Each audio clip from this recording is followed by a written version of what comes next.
इन मुसलमानों को अपने घर में पाल रखा है। अरे तुम्हारे लिए किराया इतना बड़ा हो गया क्या?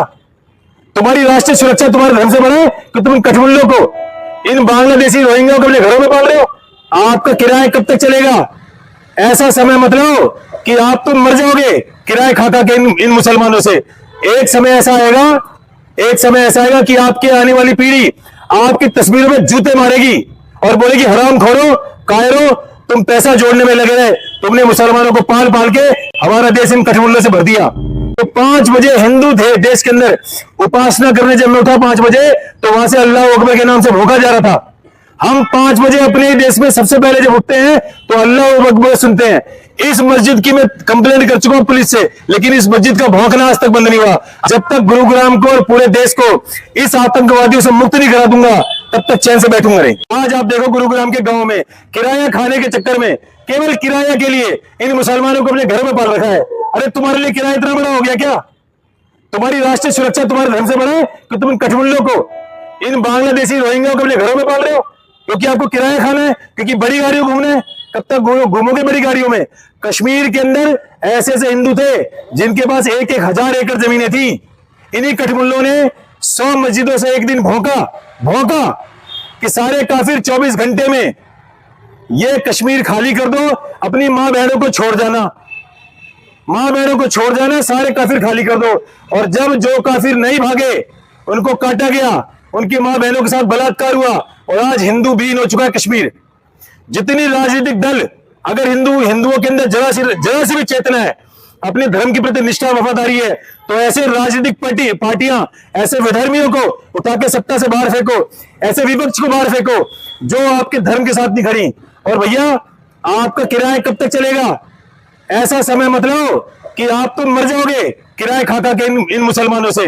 एक समय ऐसा आएगा कि आपकी आने वाली पीढ़ी आपकी तस्वीरों में जूते मारेगी और बोलेगी हराम खोरो, कायरो, तुम पैसा जोड़ने में लगे रहे, तुमने मुसलमानों को पाल पाल के हमारा देश इन कठमुल्लों से भर दिया। कोई कठमुल्ला अच्छा है बुरा नहीं होता, सारे एक ही किताब पढ़ते हैं और सारे उसी विचारधारा के होते हैं। मैंने फिर कहता हूं, एक बम फोड़ता है, दूसरा उसको बम बनाने का उसको मोडस ऑपरेंडी समझाता है, तीसरा उसी बम बनाने के आतंकवादियों को लीगल एड्स देता है। ये सारे एक जैसे, कोई अच्छा बुरा मुसलमान नहीं होता, ये सारे एक है। क्योंकि इनकी संख्या यहाँ पर कम है इसलिए गुड कॉप बैड कॉप खोलते हैं, सारे एक है सारे।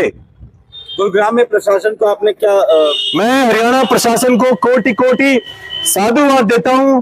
इन्होंने जो कॉम्बिंग चलाई, बहुत सारे बांग्लादेशी और रोहिंग्या ऐसे भाग गए, लेकिन इतने निष्क्रिय, इतने अधर्मी लोग इसी पानीपत में गया। सुबह 5 बजे उठा, पानीपत की घटना बता रहा हूं, 5 बजे उठा उपासना करने के लिए।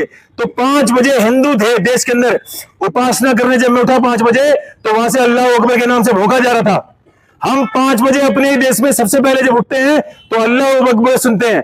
इस मस्जिद की मैं कंप्लेंट कर चुका हूं पुलिस से, लेकिन इस मस्जिद का भौंकना आज तक बंद नहीं हुआ। अगर आप भौंक रहे हो तो अपने क्षेत्र में भौंको, अपने मस्जिद में भौंको। इतनी तेज भौंकते कि बाहर आवाज जाती है, लेकिन कोई प्रशासन क्या करेगा?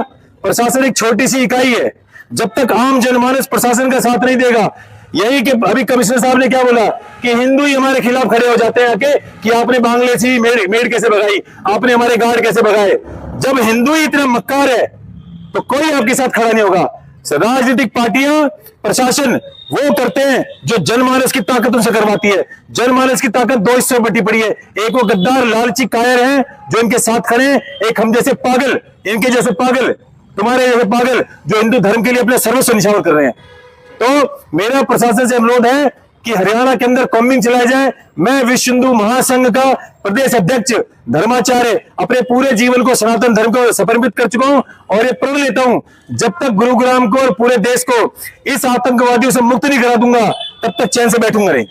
एक मेरा जवाब नहीं मिला जो मध्य प्रदेश से दामोदर यादव जी है, पंडित, इसका जवाब मैंने दिया। हिंदुओं में यदि हिंदू नाम वाले यदि बिके हुए कायर लालची गद्दार न होते तो ये जिहादी आतंकवादी हमारे सर पे सवार न होते। इनको अगर सह है,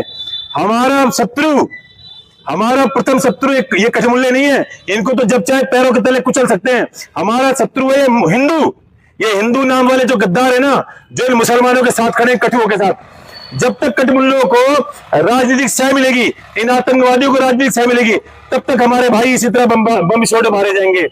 शर्म से डूब मरे वो हिंदू जो इनको अपने घर में पालता है, शर्म से डूब मरे वो हिंदू जो इनसे किराया खाता है, शर्म से डूब मरे वो हिंदू जो इनको मित्र बनाता है, और शर्म से डूब मरे हिंदू जो अपने राजनीतिक लाभ के लिए इन कठमुल्लों को